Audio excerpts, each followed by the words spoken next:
नमस्कार, प्रदेश का प्रश्न में स्वागत है आपका। मैं हूं अमृत तिवारी। छत्तीसगढ़ में स्वास्थ्य सुविधाएं बेहतर होने का दावा सरकारें करते रही हैं, लेकिन हकीकत कुछ और ही बयां कर रही है।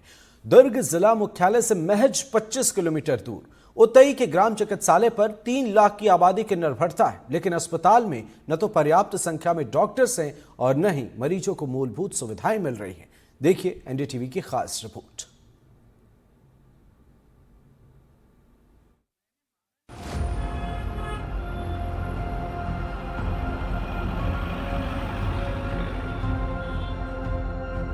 बेहतर स्वास्थ्य व्यवस्था का दावा सरकारें करती रहती हैं, लेकिन किन हालात में ग्रामीण क्षेत्रों में स्वास्थ्य व्यवस्थाएं जो हैं वो संचालित हो रही हैं, अस्पताल संचालित हो रहे हैं, वो हकीकत जानने हम पहुंचे हैं छत्तीसगढ़ के दुर्ग जिले के उतई सामुदायिक स्वास्थ्य केंद्र में।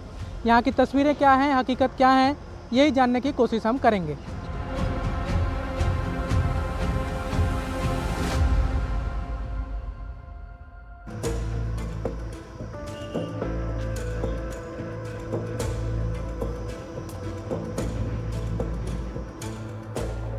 उतई के सामुदायिक स्वास्थ्य केंद्र में जिम्मेदारों से बातचीत और जरूरी जानकारी जुटाने के बाद हम उस वार्ड में पहुंचे जहां मरीजों का इलाज किया जाता है। तस्वीरें क्या नजर आईं, आप खुद देख लीजिए। हमारी कोशिश है कि हम हकीकत दिखाएं कि क्या परिस्थितियां हैं। देखिए, इस वक्त उतई के जिस स्वास्थ्य केंद्र के जिस वार्ड में हम लोग, लाइट है, डीम है, इस वजह से मैं अपने सहयोगी चंद्रकांत से कहूँगा कि दिखाएं पंखे किस स्थिति में चल रहे हैं। कूलर लगे हैं लेकिन वो काम नहीं कर रहे हैं और पंखे भी चल नहीं रहे हैं, क्योंकि लाइट डीम है और वोल्टेज डीम है और उसका कोई वैकल्पिक व्यवस्था नहीं है कि वोल्टेज जो अगर डीम है तो उसका किस तरह से इंतजाम कुछ उसका वैकल्पिक किया जाए। क्या चीज़ का इलाज चल रहा है आपका? उल्टी दस्त। उल्टी दस्त का। कब से भर्ती हैं? कल से हैं। जैसे लाइट वाइट नहीं रहती है, ऐसे में तो आपको मतलब कुछ इसका शिकायत नहीं करते कि इसको व्यवस्था किया जाए, नहीं तो परेशानी में भी रहना। नहीं, लाइट तो गोल होते रहते हैं, आते रहते हैं। अभी गोल था तो अब हाँ। क्या नाम है? बीसम साहू। आप इनके केयर टेकर हैं? इनके वाइफ हैं। तो आप लोग क्या चीज़ का इलाज करा रहे हैं मैडम? उल्टी दस्त का ही। थोड़ा सा आ पाएंगे क्या इधर? अगर आप बोल पाएँ तो इधर आ जाइए। हमारी देखिए कोशिश ये है कि जानकारी जो है वो लोगों तक जाए कि किस परिस्थितियों में ग्रामीण इलाकों में स्वास्थ्य केंद्र जो हैं या फिर सामुदायिक स्वास्थ्य केंद्र हैं वो संचालित हो रहे हैं। 30 बिस्तर अस्पताल है, ये कोई छोटा अस्पताल नहीं है। यहाँ पर पंखे तक की व्यवस्था नहीं है। आप बड़े स्वास्थ्य मंत्री या स्वास्थ्य अधिकारी के कैबिन में चले जाइए, यही वो स्वास्थ्य विभाग है जहाँ पर पिछले सरकार में एक अधिकारी अपने 20 बाई 20 के कमरे को सजाने के लिए, उसको लग्जरियस बनाने के लिए 40 लाख रुपए खर्च कर दिए थे। ये उसी राज्य के एक स्वास्थ्य केंद्र के हालात हम आपको दिखा रहे हैं, जहां पर मुख्य दफ्तर में एक अधिकारी 40 लाख रुपए से 20 बाई 20 के कमरे को बनाने में, लग्जरी बनाने में खर्च किए थे। मैम, दिक्कत नहीं होती? आप लोग कहाँ से आए हो? धावरा भाटा। यहीं आसपास से। कब से हैं यहाँ पर? जस्ट आज ही आए। आ जाए। कितनी बार लाइट गोल हो गई जब से आप लोग कट हो गई? 2-3 बार कट हो गई। दिक्कत नहीं होती? आप लोग का शिकायत नहीं करते हो? नहीं, आज ही आए हैं तो अभी तक तो नहीं हुआ। इलाज ठीक ठाक हो रहा है? उम्मीद तो है कि होगा। उम्मीद है, यही उम्मीद जो है वो भारत के हर उस गरीब को रहती है कि अगर सरकारी जगह पर जाएंगे तो मिलेगी, लेकिन वो उम्मीद कितनी पूरी होती है वो नज़ारे आप देख लीजिए। पंखों के हालात मैं एक बार फिर से कहूँगा चंद्रकांत को कि दिखा दें। और मैं इस बात को भी बड़ी ही गंभीरता से और जिम्मेदारी से कह रहा हूँ कि ये जो तस्वीरें दिखा रहे हैं हम, हो सकता है कि इसको नियमों में, चूँकि सरकारी दफ्तर है और कहा जाए कि आपको इजाज़त नहीं है कि अस्पताल के अंदर लिया जाए, लेकिन हमने प्रभारी से अनुमति ली थी कि हम अस्पताल के हालात दिखाएं और इसके साथ, इस जिम्मेदारी के साथ भी हम दिखा रहे हैं कि ये तस्वीरें जानी चाहिए, क्योंकि जब तक हम ये तस्वीरें आपको दिखाएंगे नहीं, लोग जानेंगे नहीं, तो पता कैसे चलेगा कि इन परिस्थितियों में जो दावे किए जा रहे हैं और हकीकत में अंतर क्या है। यही बताने की भी हमारी कोशिश है। मैम, आप यहाँ पे स्टाफ हैं, क्या नाम है आपका? भारती बघेल। भारती जी, क्या क्या सुविधाएं यहाँ पर मिलती हैं? यहाँ पर खाना पीना सब चीज़ की सुविधा मिलती है। देते हैं? देते हैं। ये मरीजों को तो दिक्कत होती है, इसके बारे में अधिकारियों को नहीं बताते? नहीं बताते हैं ना सर, भी अपना जितना हो सके उतना कोशिश करते हैं सर। पूरा करने की। 40 से 45 डिग्री सेल्सियस तापमान में मरीज वार्ड में लगे पंखे और कूलर के भरोसे हैं, जो ठीक से नहीं चलते। दोपहर के 2 बज रहे हैं उतई स्वास्थ्य केंद्र के हम परिसर में हैं और ये पीछे की तस्वीरें जो मैं दिखाने की कोशिश कर रहा हूँ उसके पीछे कारण ये है कि ये कूलर लगे हुए नज़र आ रहे होंगे तस्वीरों में। और ये जो कूलर लगे हैं, अगर थोड़ा सा खिड़की के अंदर से दिखा पाए हैं चंद्रकांत तो दिखाइए, ये वार्ड है, वो वार्ड है जहाँ पर मरीज़ भर्ती हैं। लगभग 40 से 42 डिग्री का टेम्परेचर है बाहर में इस वक्त, और अंदर में न तो पंखा चल रहा है न तो कूलर, क्योंकि कूलर अगर मैं तस्वीरें दिखाने के पीछे का कारण ये है कि नज़र आ जाए, कोई ये ना कहे कि जब आप गए थे तो बंद था या चलता ही। क्योंकि देखिए ये जो बाहर कूलर की तस्वीरें हैं, इस तस्वीरों को देखकर आप अंदाज़ा लगा सकते हैं, इसके सूखेपन को देखकर अंदाज़ा लगा सकते हैं कि ये 15 मिनट 20 मिनट या आधा घंटा पहले भी नहीं चल रहे थे। क्योंकि अगर आधा घंटा पहले चल रहे होते और अभी तत्काल बंद हुआ होता तो कम से कम उसमें गीलापन रहता। मैं बार बार चंद्रकांत से कहूँगा कि दिखाएं, इन तस्वीरों को देखें और ख़ासकर उन जिम्मेदारों तक हमारे पहुँचाने की कोशिश है जो एसी कमरे में, एसी गाड़ी में बैठकर स्वास्थ्य की योजनाएं बनाते हैं और एसी रूम में रहते हैं, एसी सरकारी मकानों में रहते हैं, एसी दफ्तरों में रहते हैं और उसके बाद वहीं पर बैठकर कागजों में सब कुछ अच्छा होने का दावा करते हैं। वो तस्वीरें ये देखें। अभी 44 डिग्री के आसपास टेम्परेचर है दुर्ग में, कई दिनों में जा रहा है। अधिकतम जो है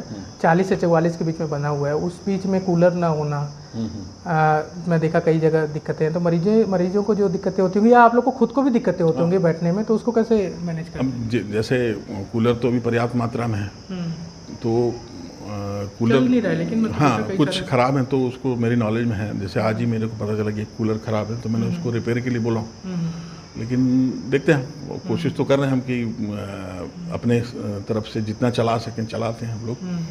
कूलर को ठीक करवा देते हैं, जो 2 कूलर हैं। वार्ड में व्यवस्थाओं के हालात आपने देख लिए, अब अस्पताल में डॉक्टर समेत अन्य स्टाफ की स्थिति भी जान लीजिए। देखिए ये एक बोर्ड लगा है विशेषज्ञ चिकित्सक का, एक यहाँ पर बोर्ड लगा है कि कितने लोगों के सेटअप के हिसाब से ज़रूरत है। डॉक्टर का नाम क्या होता है कि जब भी ट्रांसफ़र हो तो स्वाभाविक सी बात है बदलते रहता है, इस वजह से ये जगह खाली है। लेकिन कुछ लोग हैं, जैसे स्त्री रोग विशेषज्ञ का एक पद है, शिशु रोग विशेषज्ञ का है, मेडिकल स्पेशलिस्ट का है, सर्जिकल स्पेशलिस्ट का है। ये 4 स्पेशलिस्ट होने हैं। 5 स्पेशलिस्ट का यहाँ पर पोस्ट बताया जाता है, तो 4 का यहाँ लिखा है। इसके अलावा 4 मेडिकल जो चिकित्सा अधिकारी या मेडिकल ऑफिसर की बात है उसमें है। अब इसमें भरे कितने हैं, ये 8 का लिस्ट है, लेकिन जो हमको जानकारी से मिली कि यहाँ 10 पोस्ट सेटअप है, 5 स्पेशलिस्ट का है और इसके अलावा 5 मेडिकल ऑफिसर। लेकिन वर्तमान परिस्थिति में यहाँ पर सिर्फ 3 डॉक्टर हैं, 2 मेडिकल ऑफिसर और 1 स्त्री रोग विशेषज्ञ। स्त्री रोग विशेषज्ञ जो स्पेशलिस्ट वाला बात है उसमें 2 स्त्री रोग विशेषज्ञ का सेटअप है, जिसमें क्योंकि यहाँ पर जो CSC होते हैं, सामुदायिक स्वास्थ्य केंद्र होते हैं, वो जो एक गाइडलाइन है उसके मुताबिक 1 लाख की आबादी पर एक सामुदायिक स्वास्थ्य केंद्र जो सामान्य एरिया है, वहाँ पर सामान्य क्षेत्र है, वहाँ पर बनाया जाता है। यानी कि 1 लाख की आबादी को इलाज के लिए निर्भरता जो होती है, अगर वो सरकारी व्यवस्था पर निर्भर करता है, 1 लाख की 1 लाख आबादी को इलाज की जो निर्भरता है वो सामुदायिक स्वास्थ्य केंद्र पर ही होती है। लेकिन सामुदायिक स्वास्थ्य केंद्र में सेटअप क्या है उसके बारे में मैं आपको बताता हूँ। एक लिस्ट मैं जब यहाँ पर बातचीत कर रहा था उससे मुझे जो मिली, मैं उसके बारे में बताता हूँ कि यहाँ पर जो सेटअप है 10 डॉक्टर्स का सेटअप है, जिसमें से लगभग 7 पोस्ट पूरी तरह से खाली हैं। स्पेशलिस्ट 5 होने चाहिए, जिसमें सिर्फ 1 स्त्री रोग विशेषज्ञ है। वर्तमान परिस्थिति में डॉक्टर कालिंदी कुमारी जो हैं स्त्री रोग विशेषज्ञ, उनकी यहाँ पर नियुक्ति है और उनके भरोसे ही, चाहे दिन में हो या रात को 12 बजे अगर कोई प्रसूता पहुँचती है तो उनके भरोसे ही यहाँ पर इलाज किया जाता है।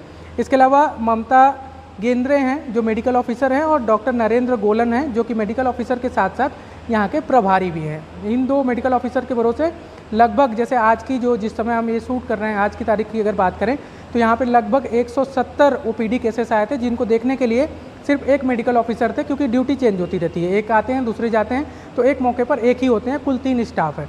यानी कि अगर आप इस बात का अंदाज़ा लगाइए कि ये जो अस्पताल है, शिशु रोग विशेषज्ञ यहाँ पर नहीं है, अगर कोई एक्सीडेंटल केस होता है तो हड्डी रोग विशेषज्ञ यहाँ पर नहीं है, नेत्र रोग विशेषज्ञ यहाँ पर नहीं है। नेत्र के मामलों में कहा जा सकता है कि हालांकि होना चाहिए लेकिन नहीं है, तो आप कहीं पर भी मूव कर सकते हैं कि कई बार इमरजेंसी केस नेत्र के मामलों में नहीं आते। लेकिन हड्डी रोग विशेषज्ञ जो जरूरी पोस्ट है, एकदम मूलभूत आवश्यकता है, वो पोस्ट भी यहाँ पर साल 2020 से खाली है। जो जानकारी मुझे मिली है उसके मुताबिक नहीं, हड्डी रोग विशेषज्ञ तो यहाँ कभी नियुक्त ही नहीं हुए। शिशु रोग विशेषज्ञ साल 2020 से खाली है। शिशु रोग विशेषज्ञ क्यों जरूरी है? इस अस्पताल में जो हमने आंकड़े जो हमको मिले हैं उसके मुताबिक साल 2023-24 में का जो वित्तीय वर्ष था उसमें लगभग 385 डिलीवरी के केस हुए, यानी कि जो प्रेगनेंसी में डिलीवरी का केस होता है तो 385 महिलाओं की का यहाँ प्रसव कराया गया, जिनमें से लगभग 40 से 50 सिजेरियन केसेस थे।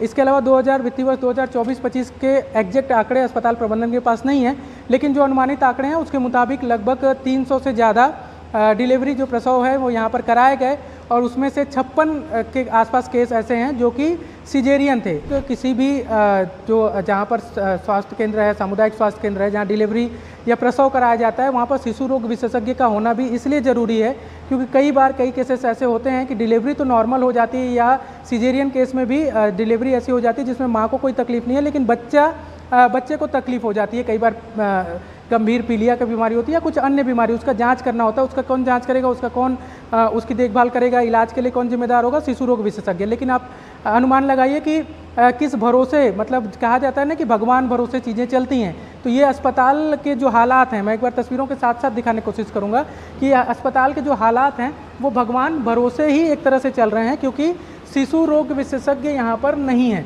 कि बच्चे जन्म तो ले रहे हैं लेकिन उन बच्चों को अगर कोई बीमारी हो जाए, कोई ऐसी परेशानी हो जाए तो उनका इलाज करने के लिए यहाँ पर कोई नहीं है। हायर सेंटर जो कि यहाँ से करीब 25 किलोमीटर के आसपास जिला अस्पताल दुर्ग जो है चिकित्सालय, वहाँ जाना पड़े तो वहाँ ही जाना पड़ता है। और ये आज से नहीं, 2020 में यहाँ पर शिशु रोग विशेषज्ञ थे जिनका ट्रांसफ़र हुआ या कहीं बदली हुआ या फिर जो भी परिस्थितियों के बाद वो यहाँ नहीं है, उसके बाद से यहाँ पर पोस्ट खाली है। सिर्फ डॉक्टर नहीं, वार्ड बॉय यहाँ पर उसकी भी कमी है। इसके अलावा जो जरूरी 4th क्लास कर्मचारी की बात कर लें तो वो यहाँ पर बहुत कमी है। मानदेय पर रखा जरूर गया है, लेकिन उस मानदेय को उनको भुगतान करने के चक्कर में जो जरूरी सुविधाएं हैं अस्पताल के अंदर जो जीवनदीप समिति से पूरा की जा सकती हैं वो भी यहाँ पर नहीं दे पा रही है यहाँ की समिति, क्योंकि दावा ये किया जाता है कि वो जो पैसे आते हैं वो तो मानदेय ही खर्च करने में चले जाते हैं। तो ये परिस्थितियाँ उस स्वास्थ्य केंद्र की हैं जिस पर लगभग 1 लाख आबादी की स्वास्थ्य की चिंता करने की जिम्मेदारी है। ग्राम चिकित्सालय में विशेषज्ञ चिकित्सकों की कमी में इलाज का प्रबंधन क्या है, वो भी सुन लीजिए। किस स्थिति में संचालित हो रहा है आपका अस्पताल? अभी यहाँ पे सुविधाएं तो हैं, लेकिन चिकित्सक जो भी कमी रहती है उसके लिए हम शासन को नियमित समय में अवगत कराते रहते हैं। जैसे डॉक्टरों की कमी है, कुछ सुविधा हम अपने स्तर पर देने की कोशिश करते हैं। उसके बाद कुछ सुविधा यहाँ पे जैसे ऑपरेशन वगैरह की सुविधा यहाँ पे हम लोग कर रहे हैं। ऑपरेशन सिजेरियन ऑपरेशन हो रहे हैं यहाँ पे, प्लस फैमिली प्लानिंग के ऑपरेशन भी होते हैं। और मेन समस्या तो चिकित्सक की कमी है, जिसके लिए हम लोग लगातार पत्र लिख रहे हैं उच्च अधिकारी को कि हमको यहाँ चिकित्सक उपलब्ध कराएं, ताकि जो सेवा हम दे रहे हैं उसको और बेहतर कर सकें हम। जैसे सर ये गायनों को लेकर भी जानकारी मिली कि सिर्फ एक ही गायनो है यहाँ पे। एक ही गायनो। तो कई बार ऐसी स्थितियाँ होती होंगी कि या तो वो दिन में सेवा दे रही हूँ या रात में सेवा दे रही हूँ, तो जब जिस समय उनकी ड्यूटी नहीं रहती है उस समय कोई केस आ जाए तो किस तरह से हैंडल करते हैं? तो उसमें फिर हम जो है मैडम को कॉल करते हैं और उनको डॉक्टर जो ड्यूटी डॉक्टर आता है वो अवगत कराता है जो भी स्थिति से कि मैडम ऐसी स्थिति है, और ज़रूरत पड़ती है तो उसको मैडम को बुलाया जाता है कि यहाँ पे कि आप आके देखिए मैडम केस को। फ़ोन पे कंसल्टेशन करने के उपरांत अगर लगता है कि नहीं ये नहीं केस संभलेगा तो मैडम को बुलाया जाता है और मैडम आके देखती है अपना, और फिर उनके हिसाब से जो निर्णय है उसको लिया जाता है। जब पीडियाट्रिशियन भी यहाँ पे नहीं है, बच्चों के डॉक्टर नहीं है, तो ऐसी स्थिति में कैसे करते होंगे सर? क्योंकि कई बार हम देखते हैं, खासकर अभी गर्मी का मौसम चल रहा है, तो इसमें डिहाइड्रेशन के कई मामले आते हैं बच्चों में, या मौसमी बीमारी के बच्चों से जुड़े मामले आ जाते हैं। कई बार जो बच्चे जन्म लिए नवजात हैं उनको भी बीमारियां हो जाती हैं, तो उन केसेस को कैसे हैंडल किया जाता है? वो हम लोग को सिस्टर लोगों को और डॉक्टरों को नवजात बच्चों की उसकी ट्रेनिंग मिली होती है। उतने स्किल तो नहीं रहते, लेकिन हम लोग इस मतलब ट्रेनिंग रहती है तो हम लोग कोशिश करते हैं कि बच्चे मतलब नॉर्मल स्थिति में आ जाए, और अगर नॉर्मल स्थिति के बाद लग रहा है कि और आगे भी खतरा है तो हम उस बच्चे को पीडियाट्रिशियन के अभाव में हम उसको जिला अस्पताल रेफर करते हैं। अच्छा सर, कितने पोस्ट हैं डॉक्टर के अभी जो यहाँ सेटअप है उसके आधार पर? कितने का सेटअप है सर? 60 बिस्तर अस्पताल का? नहीं, ये तो एक्चुअली 30 बिस्तर अस्पताल 30 बिस्तर अस्पताल है। और कितने का सेटअप है? डॉक्टर कितने होने चाहिए यहाँ पे? 5 चिकित्सा अधिकारी और 5 स्पेशलिस्ट होने चाहिए। और हैं कितने सर? एक स्पेशलिस्ट है और वर्तमान में मात्र 2 चिकित्सा अधिकारी हैं। मतलब कुल 3 है। 10 का पोस्ट है, कुल 3 है। तीन। तो स्पेशलिस्ट किस चीज़ के हैं? गायनिकोलॉजिस्ट। गाइनो ही है। और बाकी स्पेशलिस्ट कौन कौन सा पोस्ट है जो कि है यहाँ पर? मेडिसिन का है, ऑर्थोपेडिक्स का है, एनेस्थीसिया का है, पीडियाट्रिक्स का है, ये अभी मतलब खाली है पोस्ट है सब। मेडिसिन के पोस्ट तो सर ऐसे हैं कि मेडिसिन वाला तो बहुत हर कोई आता होगा, ओपीडी अगर आप पास आते हो तो ज़्यादातर तो मेडिसिन के केस आते हैं ना आमतौर पर, तो उनको कैसे हैंडल करते हैं? उनको प्राथमिक उपचार हम देने के उपरांत अगर लगता है कि नहीं इसको उच्च इलाज की ज़रूरत है या मेडिकल स्पेशलिस्ट की ज़रूरत है तो उसको जिला चिकित्सालय भेजते हैं। रेफर कर देते हैं। एक सर अगर आपको हालांकि आंकड़े स्वाभाविक है कि एकदम याद ना हो, लेकिन फिर भी एक औसतन कितने ओपीडी आप लोग देखते हैं, कितने एडमिट करते हैं, कितने रेफर करने की जरूरत पड़ती है? एवरेज यहाँ पे एवरेज निकाला जाए तो करीब 6 से 7 मरीज हम भर्ती करते हैं। और ओपीडी का जहाँ तक सवाल है 160 के आसपास ओपीडी है प्रतिदिन। जैसे आज 160 के आसपास ओपीडी है। 160 लोगों को आज की तारीख में आपने देखा अकेले? एवरेज नहीं, मैंने तो करीब 90 के आसपास देखा। बाकी गायनी के कुछ पेशेंट होंगे, कुछ फिजियोथेरेपी वाले देखे होंगे, लेकिन जो अभी आंकड़ा मेरे पास आएगा 2 बजे कितना है टोटल, तो लेकिन एट एवरेज 150 से 170 मरीज एक दिन में पहुँचते हैं। हाँ पहुँचते हैं। और उनको देखने के लिए 3 लोग हो आप लोग? फिलहाल 3 ही हैं। और कितने होने चाहिए? मान लीजिए 150 औसतन आ रहे हैं तो 5 चिकित्सक होने चाहिए, कम से कम 5। अच्छा, इसके अलावा भी स्टाफ जो अन्य है चिकित्सक के अलावा, जैसे नर्सिंग स्टाफ है या वार्ड बॉय हैं या फिर क्लीनर हैं, ऐसे तमाम पोस्ट है, उनकी क्या स्थिति है? नहीं, नर्सेस तो मतलब जितनी होना चाहिए उतना है। वार्ड बॉय कम है, कुछ रिटायर हुए उसके बाद से नए भर्ती नहीं हुए या हमको दिए नहीं गए। स्वास्थ्य संबंधी जरूरी जांच के लिए अस्पताल परिसर में हमर लैब संचालित है, लेकिन उतई के हमर लैब में ब्लड स्टोरेज रूम है, लेकिन उचित संसाधनों के अभाव में ताला ही लगा रहता है। 1 साल से रिएजेंट नहीं होने से खून संबंधी जांच नहीं हो पा रही। Kidney function test, liver function test यहाँ नहीं हो रहे। लैब इंचार्ज का पद दिसंबर महीने से खाली है। खून से जुड़ी जांच की व्यवस्था भी लैब में नहीं है और सीबीसी मशीन 1 साल से खराब है। कि इक्विपमेंट के नाम पे हमारे पास क्या क्या सुविधाएं हैं और किन किन सुविधाओं की ज़रूरत है जो और आनी चाहिए? इक्विपमेंट तो जैसे एक्सरे मशीन है, हाँ। लेकिन मैं देख रहा हूँ एक एक्सरे मशीन बाहर में धूल खा रही है।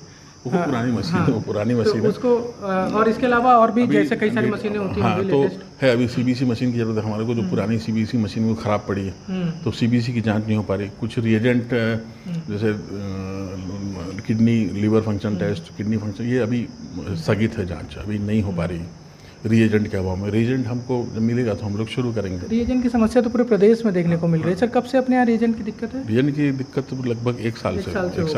तो अच्छा, रिएजेंट के नहीं होने से मैं एक बार फिर से आपको दोहरा रहा हूँ, क्या क्या चीज़ों की जाँच जो है वो प्रभावित है? लीवर की जांच, किडनी फंक्शन टेस्ट वो प्रभावित है, लीवर फंक्शन टेस्ट प्रभावित है। सीबीसी के अभाव में जो सीबीसी तक बेसिक जांच होती है वो भी नहीं हो पा रही है। तो अब सीबीसी मशीन के लिए हम लोग लिखे हम तो शासन देखो क्या उसमें लेता है।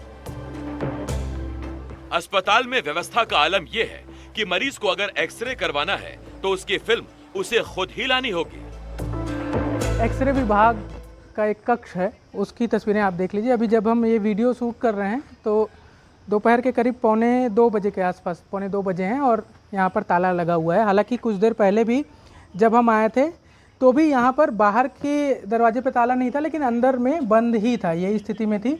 और एक मैसेज भी जो चस्पा है उसके बारे में यहाँ पे हमको कोई भी मिला नहीं था। हम थोड़ी देर पहले, लगभग 1 घंटा पहले भी हम यहाँ पर आए थे, वहाँ पर उस समय भी हमें कोई यहाँ पर नहीं मिला था, लेकिन एक मैसेज चस्पा उस समय भी नज़र आया जो अभी भी तस्वीरों में शायद दिख जाए। मैं चंद्रकांत को कहूँगा कि दिखाएं। एक्सरे फिल्म की अनुपलब्धता के कारण एक्सरे फिल्म मोबाइल पर प्रदान किया जाएगा, यानी कि एक्सरे फिल्म उपलब्ध नहीं कराई जाएगी, उसकी अनुपलब्धता है।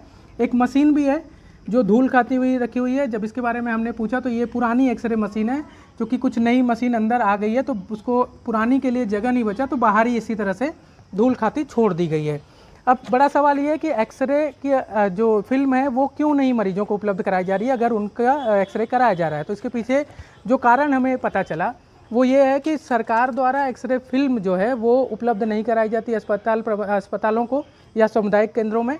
तो इसके लिए उनको व्यवस्था कहा जाता है कि जीवनदीप समिति से जो पैसे आते हैं उससे या फिर मेंटेनेंस के नाम पे जो है उससे उपलब्ध कराया जाए। लेकिन इस अस्पताल का आलम यह है कि यहाँ पर जीवनदीप समिति से जो सालाना फंड जितना भी आता है, जिम्मेदार हमें बताया कि उतना उसके खर्च जो है यहाँ के स्टाफ, चूँकि बहुत कमी है स्टाफ की, तो जीवनदीप समिति से कुछ स्टाफ रखे गए हैं, उनके मानदेय के भुगतान में ही वो खर्च हो जाता है। तो ऐसे में मेंटेनेंस के नाम पे जो ज़रूरी चीज़ें हैं, फिल्म की जो ज़रूरत है जिसको कि जीवनदीप समिति के पैसे से खरीदना है, वो नहीं खरीद पाते और इस वजह से मरीजों को सिर्फ मोबाइल पर ही उपलब्ध करा दिया जाता है या फिर इसमें इसी तरह के मैसेज लिखे रहते हैं। अब अस्पताल के लिए सबसे जरूरी सुविधाओं में से एक एम्बुलेंस की व्यवस्था के बारे में भी जान लीजिए।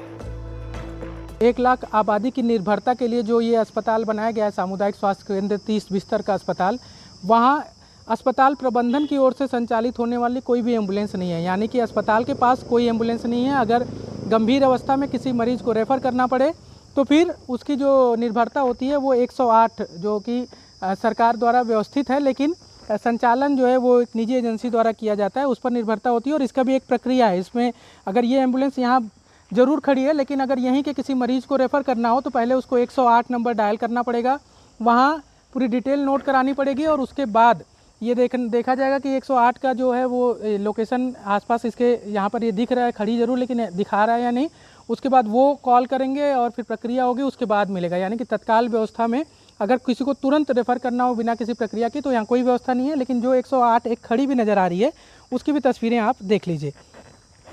मैं चंद्रकांत को कहूँगा कि ये दिखाएं कि किस व्यवस्था की 108 खड़ी है। हो सकता है ग्रामीण इलाका हो तो ये मानकर चला जाता है कि यहाँ के बीमार जो हैं वो इतने गंभीर बीमार नहीं होते होंगे कि तत्काल जो है उनको इलाज की ज़रूरत है, उनको तुरंत रेफ़र करना पड़ेगा इस अस्पताल में। ये तस्वीरें देखिए, जो एम्बुलेंस यहाँ खड़ी है, ये कितनी चिंता है यहाँ जो शासन प्रशासन है उसको ग्रामीण इलाकों में स्वास्थ्य व्यवस्था की कितनी चिंता है, उसकी तस्वीरें मैं दिखाने की कोशिश कर रहे हैं हम। सुविधाओं का अभाव, स्टाफ की कमी ही बस उदय के सरकारी अस्पताल की पहचान नहीं है, लापरवाहियां भी हैं। अस्पताल परिसर में बिजली की वैकल्पिक व्यवस्था के लिए जनरेटर है, लेकिन 1 साल से खराब है। अस्पताल परिसर में मेडिकल वेस्ट खुले में फेंके जा रहे हैं। अस्पताल के कई कमरों में बिजली की वायरिंग काफी पुरानी और जर्जर अवस्था के कारण शॉर्ट सर्किट का खतरा है। कुत्ते काटने के बाद लगने वाले इंजेक्शन की उपलब्धता होने के बावजूद भी अनुपलब्धता का नोटिस चस्पा है। अस्पताल में सफाई कर्मी नहीं होने के कारण वार्डों में सफाई व्यवस्था का बुरा हाल है। अस्पताल में सफेद रंग की चादर इसलिए इस्तेमाल नहीं की जा रही क्योंकि वो गंदी दिखने लगती है। स्वीपर की भी कमी है, सफाई वालों की कमी है, चिकित्सक की तो है ही कमी है। तो सर, जब जीवनदीप के पैसे को आप लोग भुगतान कर रहे हैं मानदेय के रूप में या यूँ कहें कि वेतन के रूप में, मानदेय का जो वेतन का जो दूसरा रूप है डेली वेजेस के रूप में, तो जीवनदीप का तो मुख्य उद्देश्य जो इक्विपमेंट की कोई ज़रूरत हो जाए या कोई संसाधन है, जैसे पंखा खराब हो गया तो उसको बनवाना या इस तरह की चीज़ों के लिए उसका उद्देश्य था।